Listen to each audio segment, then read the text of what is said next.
Tervetuloa seuraamaan ympäristövaikuttamisen infotilaisuutta nuorille. Me olemme Riikka ja Brianna ja tulemme juontamaan teille tämän verkkotapahtuman. Tapahtuman tarkoituksena on kertoa erilaisista vaikuttamismahdollisuuksista, joita nuorille on tarjolla Helsingissä, sekä siitä, mistä nuoret, toimintaryhmät ja nuorisojärjestöt voivat hakea omille ideoilleen rahoitusta ja tukea.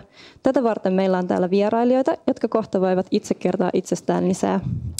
Shortly the same in English. Hello and welcome. We are Riikka and Brianna, and the purpose of this event is to give the young people information about different ways to influence where young people, youth groups, and youth organizations can get help funding their own ideas as well.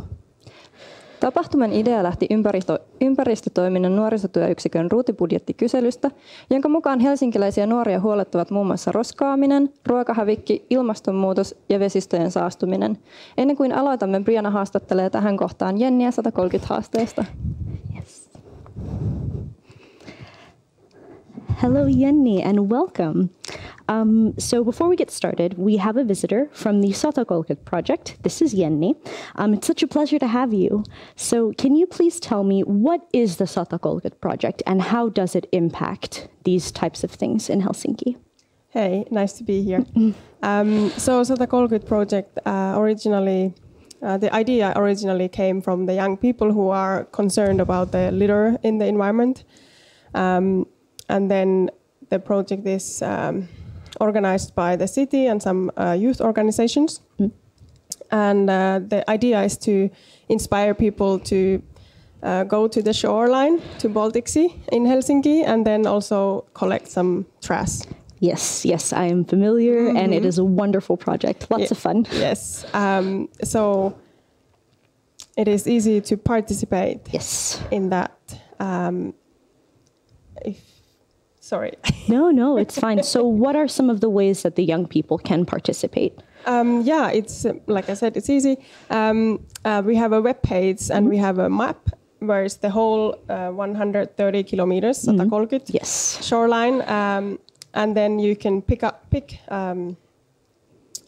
piece of shoreline and go and collect the trash from there. And then you can put it on the web page onto the map that you have collected the trash from there, and then it becomes green. So you can see the whole map? Yeah, you can see the whole shoreline, and you can see where it's needed to go and clean, and where it's already cleaned, and you will see how it's going on. Okay. And if you can get the litter tongs from libraries, so you don't need any special equipment for yourself. It's easy to go, for example, here in Oodi, you can.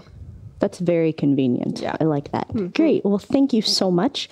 Is there anything else that you would like to mention about the 130 project? Well, I mean, it's nice to go there with some friends. So grab a friend and go to the beach, go to the shoreline. Enjoy the shoreline, enjoy the Baltic Sea. It's beautiful there, and it's so many places. Like I said, 130 kilometers. So great. Okay, thank you so much for your answers. For more information, please feel free to visit the 130 web pages, and everything that you need you can find there. Thank you. Thank you very much. Thank you.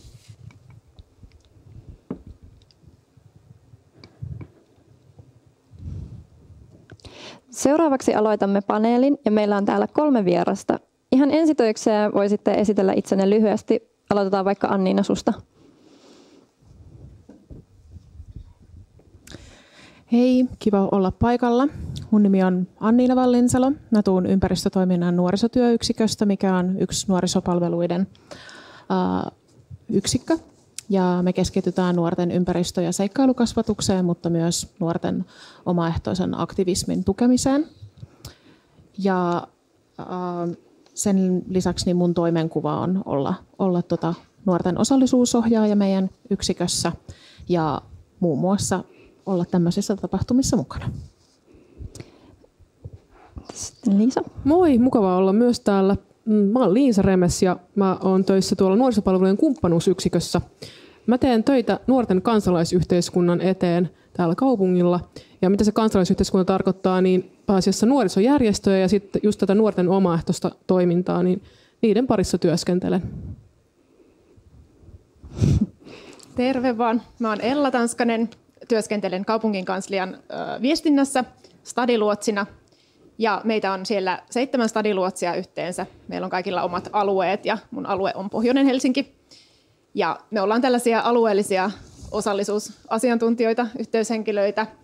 Ja myöskin sitten iso osa meidän työstä liittyy tähän Helsingin osallistuvaan budjetointiin, Omastadiin ja sen kehittämiseen ja koordinointiin. Tervetuloa kaikille ja kiitos kun olette päässeet tänne meidän kanssamme. Tässä kohtaa on hyvä kertoa teille, että katsojat pääsee osallistumaan keskusteluun milloin vain osoitteessa viestiseinä.fi/Helsinki ja esittämään omia kysymyksiä vaikuttamisesta ja ympäristöasioista tai mistä vaan, mitä tässä lähetyksen aikana tulee mieleen. Viestiseinä on auki 3:30 asti ja siellä meidän moderaattorit sitten lähetyksen jälkeen jatkavat keskustelua kanssanne. So welcome to our guests from me as well. And I want to remind our viewers that you can ask questions of our panelists. As Riikka said, you can go to helsinkikanava.fi to submit any questions that you have for our panelists. And it will be available this session will be available to be watched afterward, I believe on helsinkikanava.fi. And there will be subtitles in English and in Finnish. Seuraavaksi voitaisiin käydä läpi erilaisia tapoja vaikuttaa. Ella, kertoisitko hieman lisää Omastadista ja kuka siihen voi osallistua? Joo, Omastadi on Helsingin osallistuvaa budjetointia, johon voi osallistua kaikki, eli kaiken ikäiset helsinkiläiset. Ja kyse on siitä, että kaupunkilaiset saa ideoida ja päättää, mihin kaupunki käyttää rahaa. Ja tätä on tehty nyt kertaalleen aikaisemmin 2018-2019 vuosina, ja silloin oli 4,4 miljoonaa euroa käytössä kaupunkilaisten ideoimiin hankkeisiin. Ja nyt on alkamassa toinen kierros, ja rahaa on tuplasti enemmän, 8,8 miljoonaa euroa. Wow. Ja sitä voi käyttää kaikkeen, mitä kaupunki tekee. Nyt tässä myöhemmin tänä syksynä alkaa ideointivaihe, mikä tarkoittaa sitä, että kuka vaan voi käydä kirjoittamassa oman ideansa osoitteeseen omastadi.hel.fi. Ja sieltä sitten kaikki ideat käydään läpi ja niistä myöhemmin kehitetään yhdessä tämmöisissä työpajoissa konkreettisia ehdotuksia. Siellä voidaan yhdistellä esimerkiksi samantyyppisiä ideoita yhteen ehdotukseen ja katsotaan sitten myös, että ne on niinku toteuttamiskelpoisia. Ja ensi syksynä kaikki 12 vuotta täyttäneet helsinkiläiset saa äänestää ja kaupunki toteuttaa ne hankkeet, jotka saa eniten ääniä. Eli hyvin suora tapa viedä eteenpäin sellaisia asioita, jotka itselle on kaupungissa tärkeitä ja myöskin tuoda esiin sellaisia ihan uudenlaisiakin ideoita kaupungin kehittämiseen. Se kuulostaa ihan mahtavalta, kiitos. Sitten on vielä olemassa sponssitoimintaraha. Liisa, osaatko kertoa siitä meille lisää? Joo, osaan kyllä. Eli sponssi on tämmöinen nuorten ryhmien oma avustus, jota voi hakea sieltä kumppanuusyksiköstä, mistä mä oon töissä. Ja kenelle se on, niin 7-28-vuotiaille helsinkiläisille nuorten ryhmille. Ja mihin sitä voi saada, niin tosi monenlaisiin juttuihin, kunhan siinä jotenkin osallistetaan nuoria. Esimerkiksi sitä on saatu erilaisiin tapahtumiin, skeittikisoihin, taidenäyttelyyn, lyhytelokuviin. Sitten on myös just tällaisia kansalaisaktivismiin tai vaikuttamiseen liittyviä projekteja myös nuorilla ollut monenlaisia. Ja miten sitä haetaan käytännössä, niin Helsingin kaupungin sähköisestä asiointipalvelusta, nuorisopalvelut ja projektiavustushakemus. Mutta melkein, niin kun, jos tulee mieleen niin joku projekti ja idea, mitä haluaisi toteuttaa ja hakea siihen sponssia, niin melkein kannattaa meihin ottaa yhteyttä, vaikka jo ennenkin kun laittaa sen hakemuksen, niin me neuvotaan sit siinä, että se hakemus tulee heti kaikki oikeat tiedot siihen. Ja muutenkin me tavataan kaikki nämä nuorten ryhmät, mitkä hakee näitä avustuksia ja neuvotaan joka kohdassa, joten ihan matalalla kynnyksellä vaan meihin yhteyttä, niin me kyllä opastetaan sponssin osalta. Mistä teihin voi ottaa yhteyttä? Sähköpostilla ja puhelimella. Mulla on myös työ Facebook-profiili, mikä löytyy, jos laittaa Liisa Remes ja nuorisopalvelut muistaakseni, niin sinnekin voi laittaa viestiä, mutta parhaiten saa kiinni sähköpostilla ja puhelimella. Kiitos. Sitten Anniina, kerrotko vielä ruutibudjetista enemmän ja kenelle se on tarkoitettu? No mieluusti. Nuorten ruutibudjetti on osa helsinkiläistä nuorten vaikuttamis- ja osallisuusmallia, ruutia, mihin kuuluu ruutibudjetin lisäksi hyvin paljon muutakin. Ja kohderyhmänä tässä on pääsääntöisesti 13-17-vuotiaat, mutta ruutibudjetin eri vaiheissa on hyvin eri-ikäisiäkin, yli 18-vuotiaitakin helposti ollut mukana vuosien saatossa. Ja ruutibudjetti on sit vähän tämmöinen pienemmän mittakaavan osallistava budjetointi. Meillä ei ole ihan käytössä 8,8 miljoonaa, mutta nuorisopalveluiden ruutibudjetissa on vuosittain 150 000 euroa jaossa suoraan nuorten omille ideoille, eli se on myös ihan valtava määrä rahaa. Ja sitä on saatu myöskin hyvin erilaisiin. Nuoret on saanut myöskin siis tapahtumiin, on ollut kampanjointia, on ollut paljon leiri- ja retkitoimintaa, mitä on rahoitettu tällä. On ollut erilaisia somekampanjoita, mitkä nuoret on päässyt suunnittelemaan, mihin sitä rahaa on saatu. Ja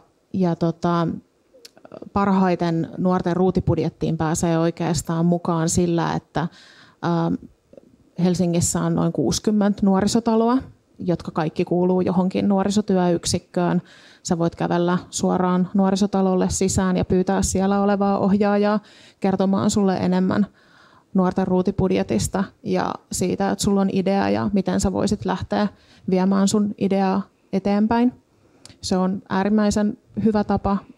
Nuoriso-ohjaajat löytyy pääsääntöisesti myös aika hyvin Facebookista työprofiililla, mutta myöskin eri nuorisotyöyksikön ja nuorisotalot löytyy myöskin Instagramista. Meitäkin voi seurata Instagramista ympäristötila.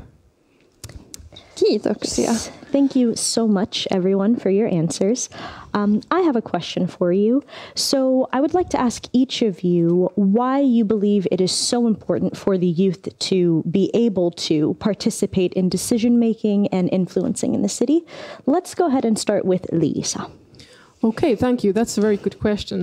I think the most important reason why this is important is that decisions affect young people as well as everybody else. And some decisions actually impact young people even more than maybe older people. For instance, some decisions regarding climate change. And a second thing is that young people of today are adults of tomorrow. So if you get good experiences of influencing and participating when you're young, you're more likely to continue on that path in the future. And that's important for democracy. Yes, go democracy. All right. And do we have anything to add? Perhaps Ella, do you have anything to add? Well, Liisa said a lot important things. I would say it's really important for development of the city that people of different age participate. It's the way to make the city more diverse, more interesting, and more livable for all of us. That's an excellent point. Anina, do you have anything to add? Or are we all pretty summed up? Well, this is pretty summed up, but obviously I wanna endorse Liisa and Ella's answers. Obviously, I think it's crucial to learn to influence at a young age. So then you are, like Liisa said, you are interested afterwards as well.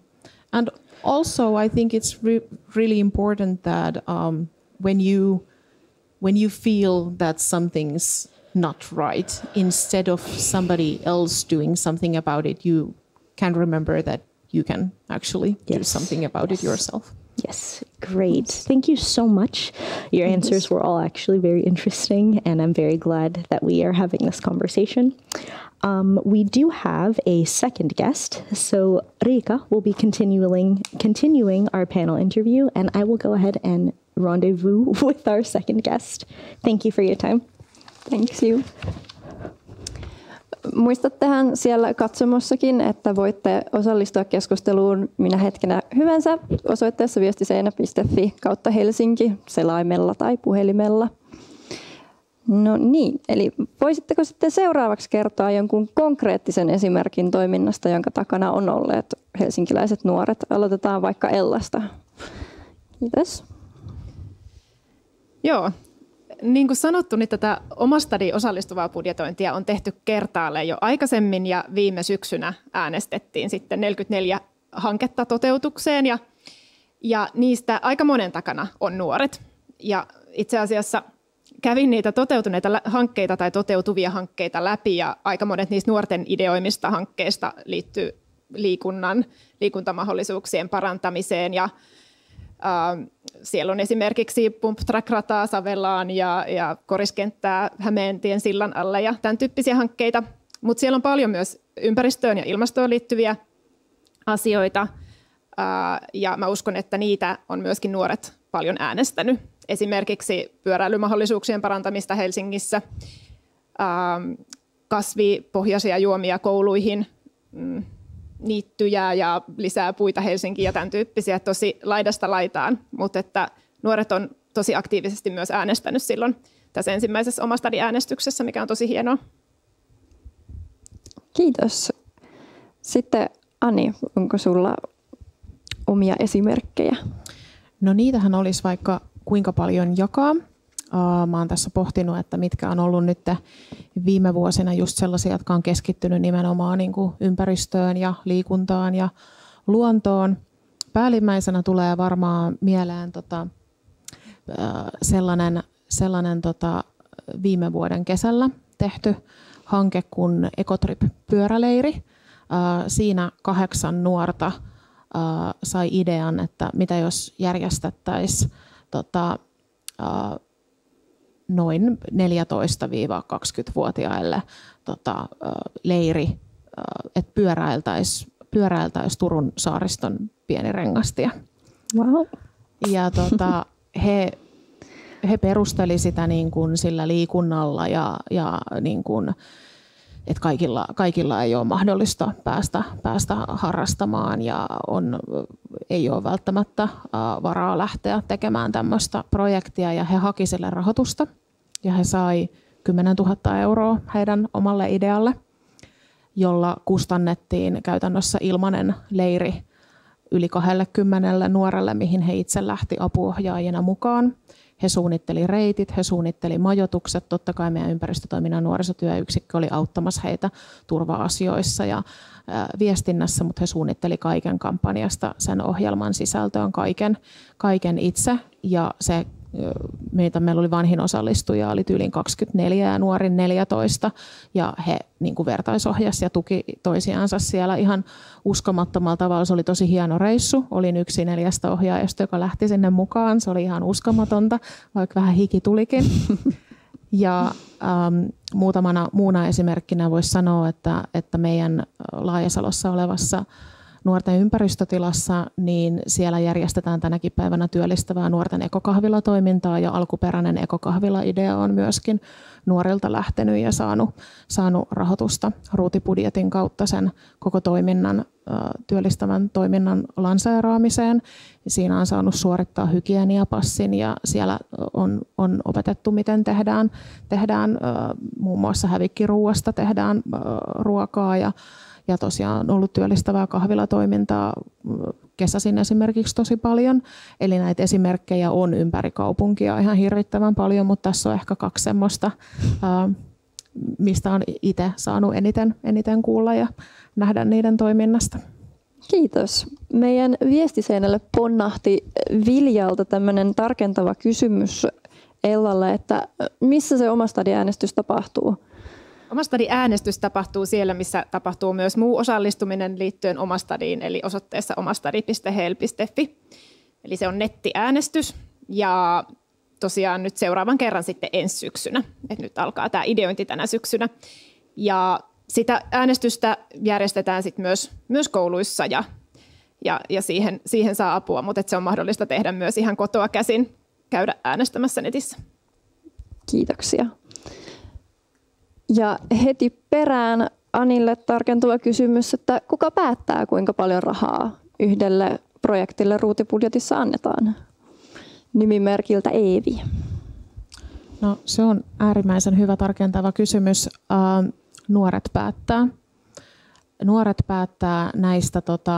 Tämä nuorten ruutibudjetin vuosikello on sellainen, että syksyllä, yleisesti ottaen syksyllä tapahtuu työpajat.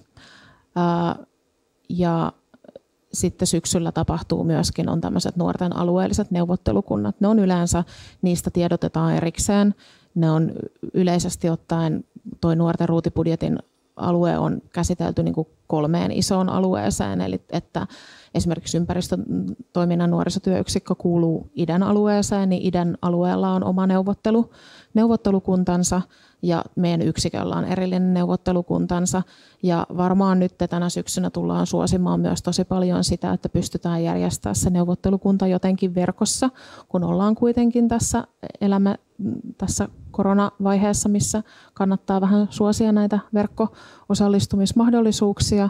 Mutta nuoret päättää siinä neuvottelukunnassa, siellä käydään läpi ne kaikki ehdotukset ja nuoret saa siihen apua tietenkin nuoriso-ohjaajilta ja muilta osallistujilta siellä, mutta siellä katsotaan, että mitkä projektit saa rahoitusta, kuinka paljon, kannattaisiko mahdollisesti joku idea, mikä siellä on, kannattaisiko se viedä paremmin sit mieluummin sinne omastadiin, vai onko se kenties joku semmoinen kertaluontoinen juttu, mitä nuorten ryhmä kannattaakin esimerkiksi ottaa Liisaan yhteys ja lähteäkin sit hakemaan rahoitusta sillä sponssista, mutta alleviivaan sitä, että nuoret on ne, jotka päättää. Kiitos.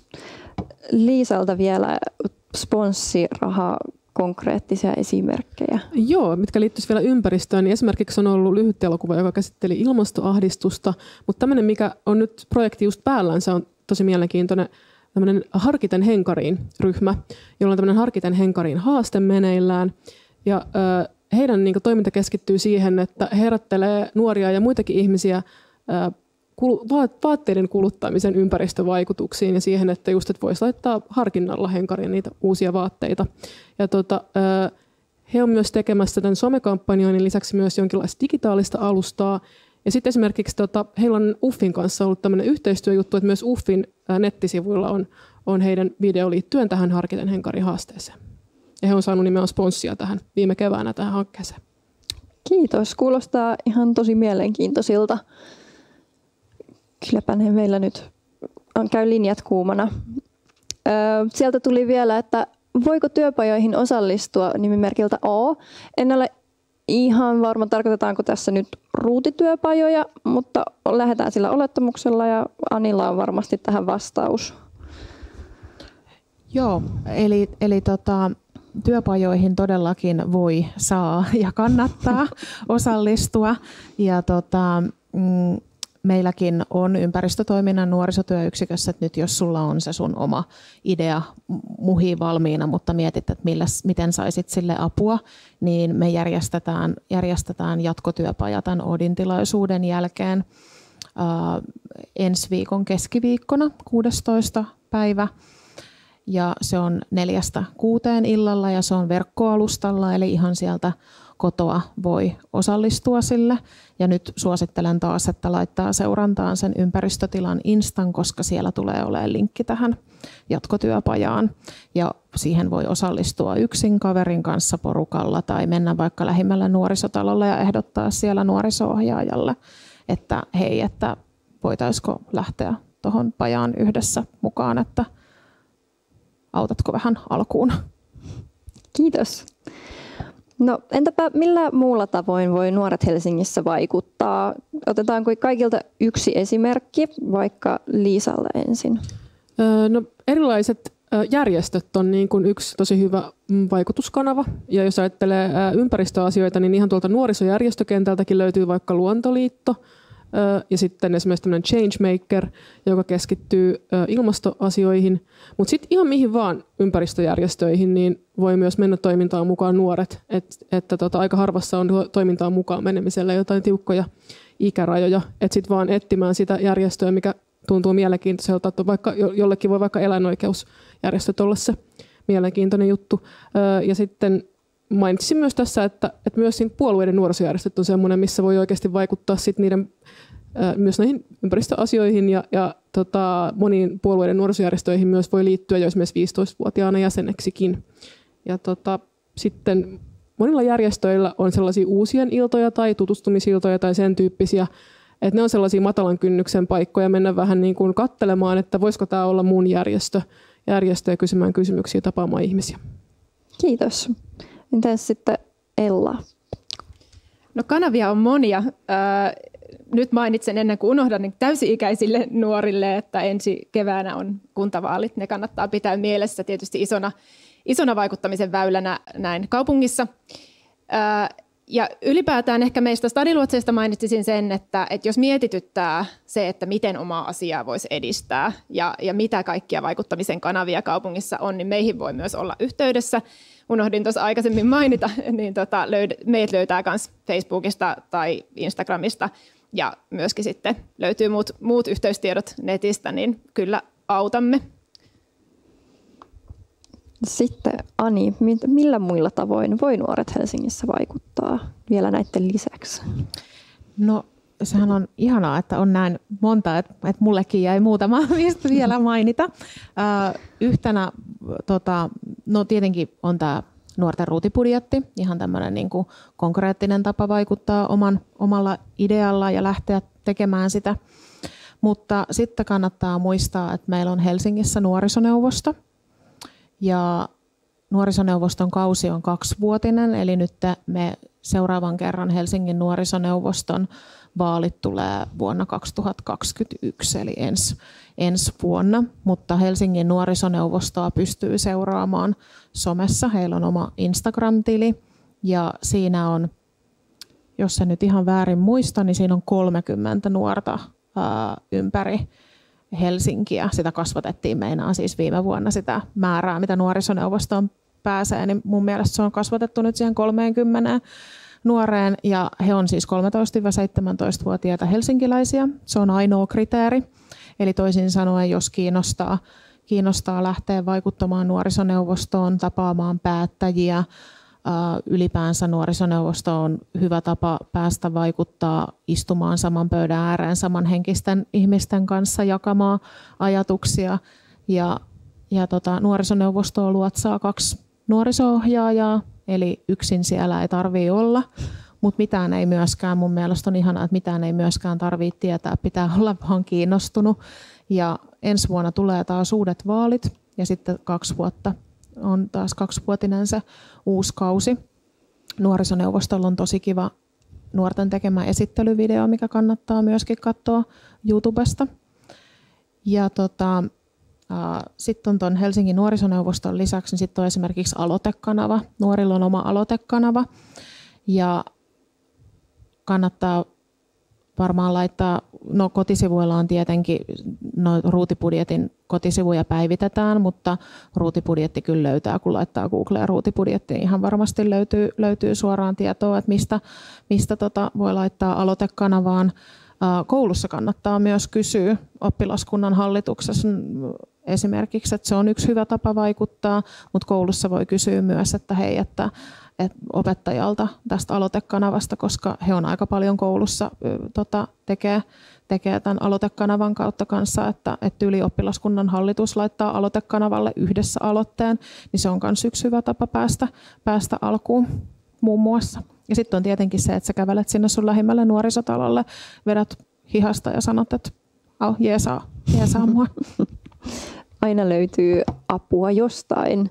Meidän viestiseinälle on tullut HJKS-nimimerkiltä Liisalle tarkentava kysymys, että mistä sitä sponssia voi hakea? Joo, tosiaan sieltä kaupungin sähköisestä asiointipalvelusta.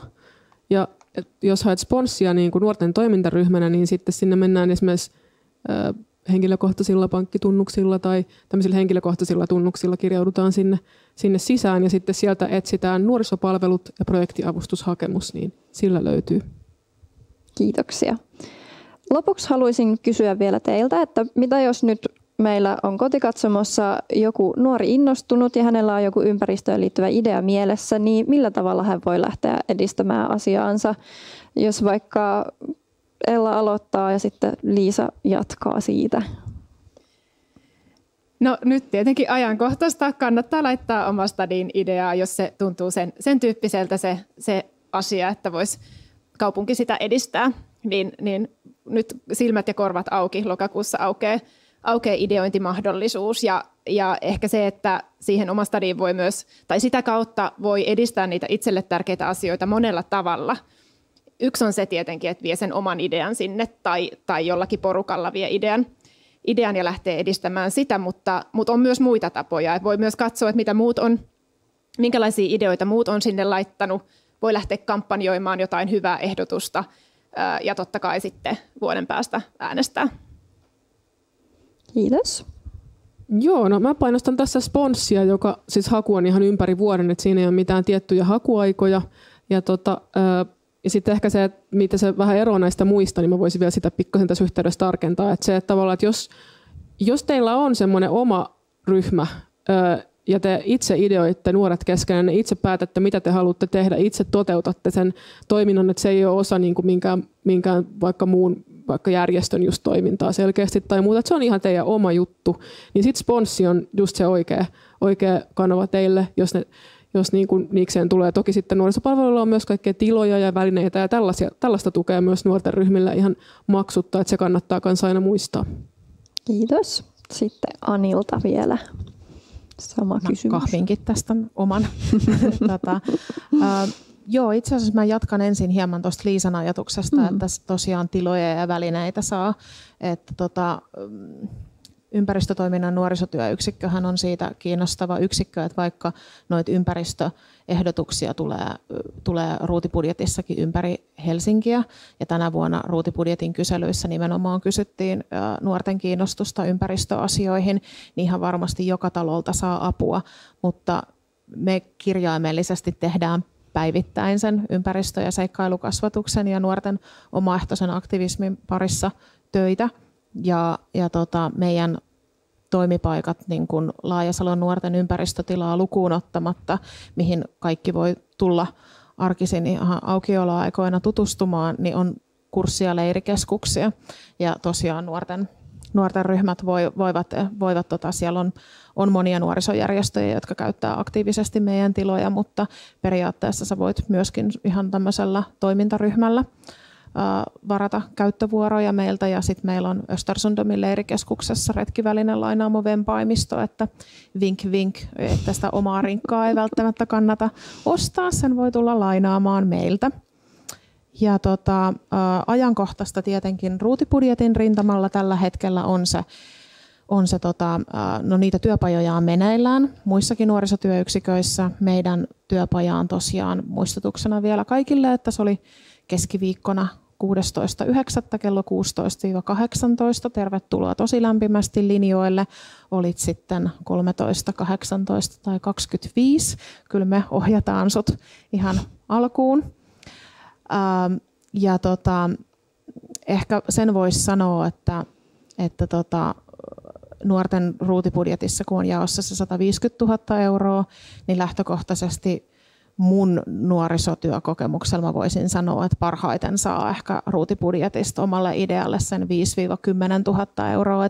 Sitten jos alkaa olemaan vaikka semmoinen 35 000 euron idea, niin sitten kannattaa olla tänne omastadiin suoraan viedä se idea. Ja sitten jos on vaikka semmoinen 2 tonnin idea, niin sitten sponssi on aika ainutlaatuinen vaihtoehto, että suosittelen lämpimästi ihan kaikkia näitä. Kiitos. Kiitos. Sitten uskoisin, että meillä on vielä sen verran lähetysaikaa, että kerkeän kysymään teiltä lyhyesti, että miten te rohkaisit sitten nuoria lähtemään mukaan vaikuttamaan, jos aloitetaan vaikka Ellasta? Joo, no ehkä haluaisin muistuttaa, että vaikuttaminen ja vaikka nyt nämä kaupungin vaikuttamiskanavat on tarkoitettu ihan kaikille.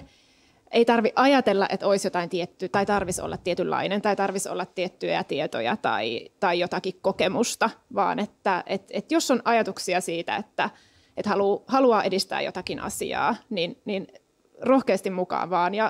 Ja niin kuin tässä on käynyt ilmi, niin aina saa myös apuja ja lisää tietoa sitten, jos sitä tarvii, että ei, pidetään kynnys matalana. Kiitos. Onko lisättävää? No, mä voisin lisätä vaan sen myös tähän, että myös jos kumppanuusyksikköön ottaa yhteyttä ja sitten keskustellaan, että mikä se teidän oma juttu on ja huomataan, että ehkä joku toinen vaikuttamiskanava olisikin parempi ja sopivampi siihen kuin sponssi, niin sitten me myös neuvotaan. Että meihin voi myös ihan matalalla kynnyksellä olla yhteydessä ja samalla tavalla neuvotaan vaikka ruutibudjetin pariin tai nuorisotalolle tai Omastadiin tai nuorten aloitejärjestelmään tai ihan mihin vaan. Että ehkä rohkaisisin myös niin kuin ottamaan yhteyttä johonkin meistä, niin me neuvotaan sitten eteenpäin, jos on vähän epätietoinen siitä, että mikä se oikea kanava olisi. Kiitos. Jäikö Anille vielä oma sana sanottavaksi?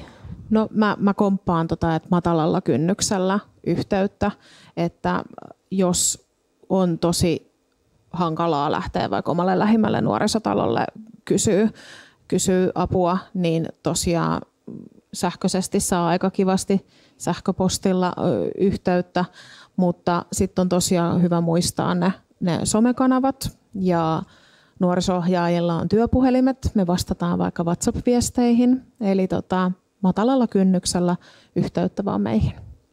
Kiitos teille kaikille panelisteille osallistumisesta ja mainioista vastauksistamme. Me siirrytään nyt seuraavaan haastatteluun. All right, so we're almost at the end of our broadcast, but don't tune out just yet because we do have another guest. We have here with us Emma Sairanen, yes, and she is going to be talking to us today about being a climate change delegate and what exactly that means. Hi, welcome. Thank you for inviting me here. Yeah, so as you said, I'm Emma. I'm the youth climate delegate for Finland for a year now, and I'm really happy to be here. So what is a youth climate delegate? Basically, the youth delegacy program is around many countries in the UN. And in Finland, every year we choose youth delegates for the UN, so who talk about international issues. And then we have the climate delegates who talk about issues related to climate change. And I was chosen to be the climate delegate for a year now. And basically my job is to represent the youth voice in discussions, both nationally here in Finland, but also internationally. That is amazing. That's so great. So I wanted to ask you, what made you interested in being a climate delegate specifically?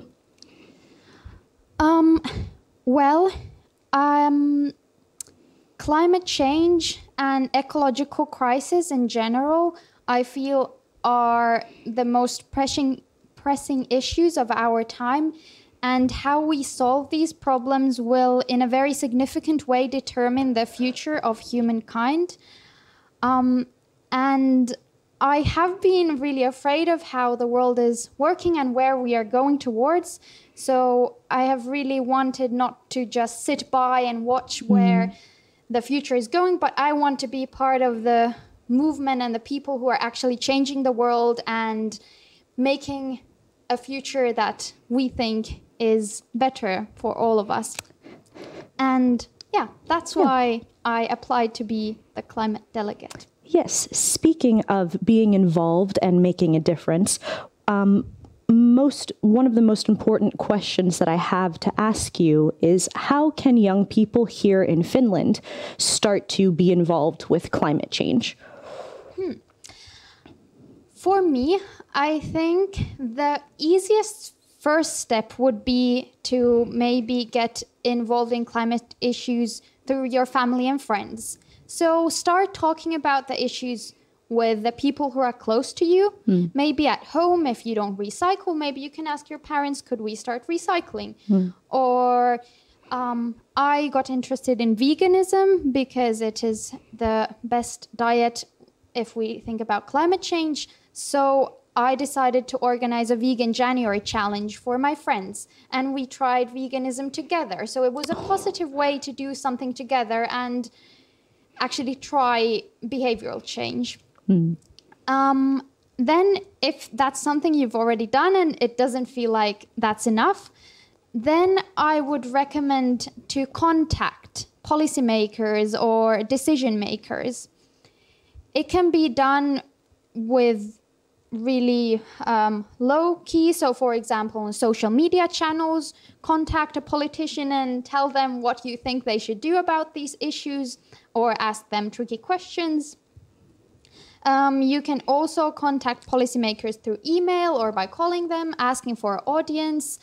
And well, I hosted a campaign where we send letters to the parliament on climate change, and we got really positive feedback on that. That letters are really personal ways of contacting the politicians. So if that is a channel you would like to use, that is something I would really recommend as well. And then if that's something you feel is not enough, then I would really recommend to join an organization or a group or build a group yourself, because we can better elevate our voice when there are many people standing behind a certain issue. And when we stand together and do together, that's when the change happens. That's great. So basically, wherever you are in your climate change journey, there's a place for you, whether it's starting at home, reaching out on social media, joining organizations, and also reaching out to various politicians. I think that's really, really helpful. Sometimes I think that people can be a bit overwhelmed and a bit nervous. You know, there's a lot of buzz. And I think that this program, for example, is a really great way to get someone started in an issue that's so important. So thank you so much for your answers. And thank you for your time visiting us here. It's been really great to have you. Thank you. Thank you. Kiitos vielä kaikille osallistujille ja toivottavasti teillä katsojilla oli yhtä mielenkiintoista kuin meillä oli täällä studiolla. Nyt lähetyksen lopussa on hyvä vielä kerrata muutamat asiat. Eli lähetys tulee olemaan Helsinki-kanavalla myöhemmin katsottavaksi ja siihen lisätään tekstitys sekä suomeksi että englanniksi. Viestiseinälle voitte laittaa kysymyksiä ja kommentteja vielä 3:30 asti. Moderaattorit vastailee tästä eteenpäin ja sen jälkeen keskustelu voi jatkua sosiaalisen median kanavilla. Lisäksi ensi viikolla ympäristötoiminnan nuorisotyöyksikkö järjestää 16.9. kello 4-6 jatkotyöpajan verkossa, johon voi liittyä yksin tai kaverin tai porukan tai miksei koulunkin kanssa. Tarkoituksena on auttaa osallistujia eteenpäin omien toimenpide-ehdotuksienne kanssa. Yes, so thank you so much for joining us today for our broadcast, and thank you to our guests. The moderators will be available to answer any questions that are sent in until 3:30 today. And after this conversation will continue on the Ympäristötila social media account. If you already have a great idea but you need help, and you're not sure how to get it started, you can join the virtual workshop that Riikka has mentioned next Wednesday on the 16th of September from 4 p.m. to 6 p.m. Other than that, if you have any questions or anything, feel free to send them in. And don't forget to follow us on social media. All social media accounts will be available at the end of the video. Thank you. Kiitos ja näkemiin.